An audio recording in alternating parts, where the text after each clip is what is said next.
Hi everyone, Sujit here and welcome back to another video. So today I'm going to tell you guys how you can achieve your first pistol squat. I know it sounds a bit scary and this is an advanced exercise, but if you follow these easy 3 progressions, which I'm going to tell you in a minute, you can easily achieve your first pistol squat. So let's get into it. So before we jump into pistol squat, there is one requirement which you need to meet, and that is getting into deep squat position. It's really important, guys, that you are comfortable with your deep squat position, because if your deep squat looks something like this, the chances are your pistol squat is going to be similar. So make sure you are comfortable with your deep squat position so that we can easily achieve our pistol squat.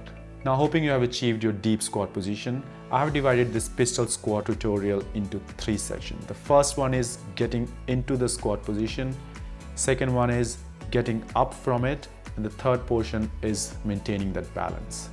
So now what I want you to do is find yourself an elevated surface like a chair, a coffee table, or a corner of a couch, which you can use as an assistance. So here I'm using a chair and I'm trying to control the negative part, the lowering phase, and going as slow as possible, because that's gonna build strength in your muscles. If it's too difficult for you to get up with one leg, land your other feet and just stand normally. And keep doing it until you have enough strength and confidence to do it with one leg.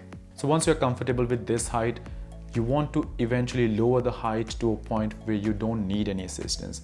And remember, guys, going slow is the key. Make sure that you're controlling your lowering phase. You are under control. You're not doing it with momentum. You're not just slamming yourself on the chair. You want to control that negative part, because that's gonna give you enough strength. Okay, now on to the second phase, which is getting up from that pistol squat. For this as well, you need some sort of assistance, and here you can use a door frame or a wall or anything you can get hold of, but make sure that is strong enough. Here I'm using my rings, but there is a trick here. The higher the holding point is, the most likely your body will try to cheat. That's the human body. It's really smart. It will always try to assist you, which is fine at the start, but you will know that when you're getting too much assistance, and in that case you want to lower that holding point. Here I'm lowering my rings so that I use my own body strength instead of getting too much assistance. Now on to the fun part, which is balance. So in this one, what you want to do is get into that deep squat position and try to extend your one leg straight.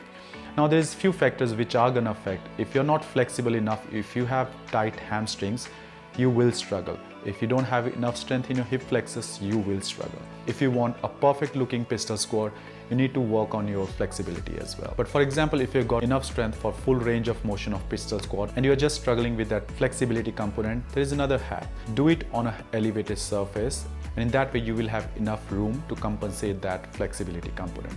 So these are the 3 components which you will need to achieve your first pistol squat, and that's how I have achieved it, and I hope I have explained it well. So if you've liked this video, please give it a thumbs up, subscribe to my channel, because that helps me to grow my fitness community. Thank you very much for watching. I'll see you in the next video. Till then, stay fit, stay young.